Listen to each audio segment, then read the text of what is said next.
Hello everyone, welcome to Saroj Mishra's YouTube channel में। YouTube channel पर आप सभी का बहुत बहुत स्वागत है। बहुत ही बड़ी अपडेट आ गई है।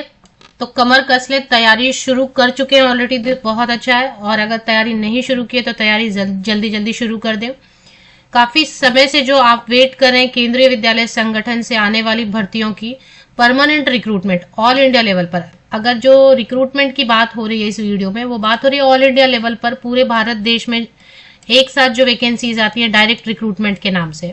तो ऑल इंडिया लेवल पर वैकेंसीज केंद्रीय विद्यालय संगठन से शॉर्टली आपको विज्ञापन देखने को मिलने वाला है। इसके लिए एक बहुत ही बड़ी अपडेट आई हुई है। तो टीचिंग पोस्ट के लिए भी, नॉन टीचिंग पोस्ट के लिए भी, और साथ ही साथ स्पेशल एजुकेशन टीचर्स के लिए भी वैकेंसीज आपको देखने को मिलने वाली है परमानेंट ऑल इंडिया लेवल पर, प्रॉपर पे स्केल के साथ, गवर्नमेंट पे स्केल के साथ।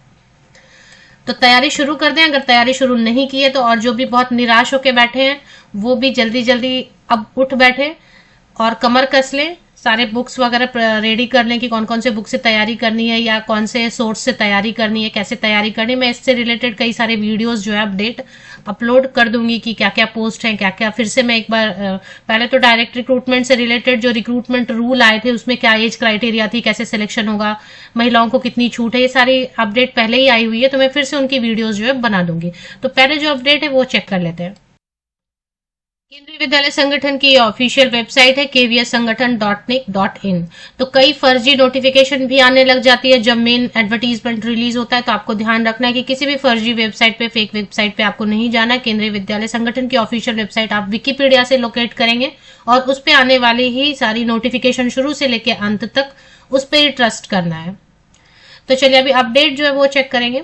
और तो अशोक अग्रवाल सोशल ज्यूरिस्ट, जो इनके बारे में नहीं जानते, मैं एंड में फिर बता दूंगी कि अशोक अग्रवाल जी कौन है। तो फिलहाल के लिए इतना जान लें कि ये केंद्रीय विद्यालय संगठन में आने वाली वैकेंसीज के लिए कोर्ट केस करते रहते हैं। कि हालांकि इन्होंने स्पेशल एजुकेशन टीचर के लिए कोर्ट केस किया हुआ है लगातार, और इनके पास सारी अपडेट जो होती है ना वो बिल्कुल सही सही पहुंचती है, क्योंकि ये केस से जुड़े हुए हैं ना, कोर्ट केस से जुड़े हुए हैं। तो इनके पास जो फाइल्स वगैरह आती हैं वो सारी जो है ना एकदम लेटेस्ट ऑथेंटिक अपडेट होती है। ये जो भी बोल रहे हैं मतलब वो बिल्कुल 100% सही है, क्योंकि ये केस कर रहे हैं और केस से जुड़े सारे पेपर, सारे डॉक्यूमेंट, सारे उससे रिलेटेड जो नोटिसेस हैं वो इन तक सीधे सीधे पहुंचती है। ये खुद ही लॉयर है और इन्होंने खुद ही केस किया हुआ है केंद्रीय विद्यालय संगठन के ऊपर कि भर्तियां लाओ।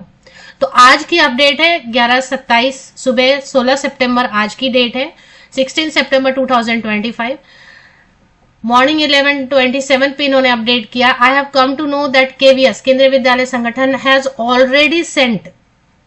ऑलरेडी भेज चुकी है रिक्विजिशन टू सीबीएसई। तो सीबीएसई रिक्रूटमेंट एजेंसी, आप पूछेंगे सीबीएसई को क्यों भेजा है? सीबीएसई रिक्रूटमेंट एजेंसी है, तो सीबीएसई को रिक्विजिशन भेज दिया है। रिक्विजिशन हिंदी में अधियाचन बोलते हैं। मतलब कौन से राज्य में, कौन से स्कूल में, कौन से सब्जेक्ट के लिए, कौन से पोस्ट के लिए कितनी वैकेंसीज हैं, टोटल वैकेंसीज कितनी हैं, जिसके लिए विज्ञापन जारी करना है, इसको बोलते हैं रिक्विजिशन, जो सीबीएसई को भेजा जा चुका है। मतलब सारा काम 90% हो चुका है। अब सीबीएसई सीधे सीधे एडवर्टीजमेंट जारी करेगी। रिक्विजिशन तब भेजते हैं जब वित्त विभाग से मंजूरी मिल चुकी है, डिपार्टमेंट से मंजूरी मिल चुकी है, केंद्रीय विद्यालय संगठन और बाकी जो शिक्षा मंत्रालय उससे मंजूरी मिल चुकी है, सारा डेटा कलेक्शन हो चुका है। तो बिल्कुल फाइनल स्टेज है रिक्विजिशन भेजना। रिक्विजिशन भी भेजा जा चुका है। तो अब सिर्फ 10% काम बचा है। 10% काम क्या है? ऑफिशियली विज्ञापन जारी करना। एक ही काम बचा है, वो 10% काम। आपको 15 दिन से लेके 1 महीने के अंदर अंदर विज्ञापन देखने को मिल जाएगा। इसमें क्या लिखा है और भी पढ़ लेते हैं। CBSE, I have come to know that KVS has already sent requisition to CBSE of all vacant teaching में पीआरटी आ गया, टीजीटी आ गया, पीजीटी आ गया, पोस्ट ग्रेजुएट टीचर आ गया, vice principal, librarian, music teacher, इसके बाद art and craft teacher, physical education teacher हो गया। इसके बाद वर्क एक्सपीरियंस टीचर की वैकेंसीज आती है यहाँ पे। इसके अलावा अगर मैं कुछ बोलना भूल रही हूँ तो आप समझ लें कि मैं भूल गई बताने में। योगा टीचर वगैरह की भी वैकेंसी रहेगी, सभी वैकेंसीज रहेंगी जो स्कूल लेवल पे जितने भी सब्जेक्ट्स पढ़ाए। तो कंप्यूटर टीचर की वैकेंसीज रहेंगी, कंप्यूटर इंस्ट्रक्टर की वैकेंसीज रहेंगी, सभी वैकेंसी।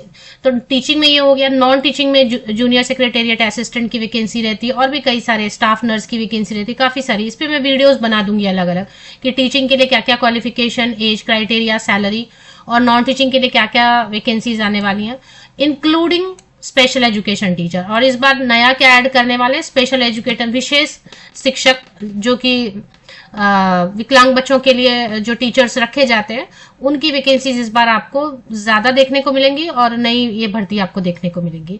तो ऑलरेडी रिक्वेजिशन भेज दिया है केंद्रीय विद्यालय संगठन की ऑफिशियल वेबसाइट पर। 15 दिन से हो सकता है 15 दिन से भी कम समय में विज्ञापन आ जाए। और आपको पता है केंद्रीय विद्यालय संगठन का जो आज तक का पुराना रिकॉर्ड है कि विज्ञापन लाने में लेट कर देते हैं। अगर विज्ञापन आ गया तो 1 से 1.5 महीने 2 महीने के अंदर फटाफट इनका एग्जाम हो जाता है। तो क्या आपने तैयारी कर ली है? और अगर नहीं की है तो अभी भी शुरू कर दें।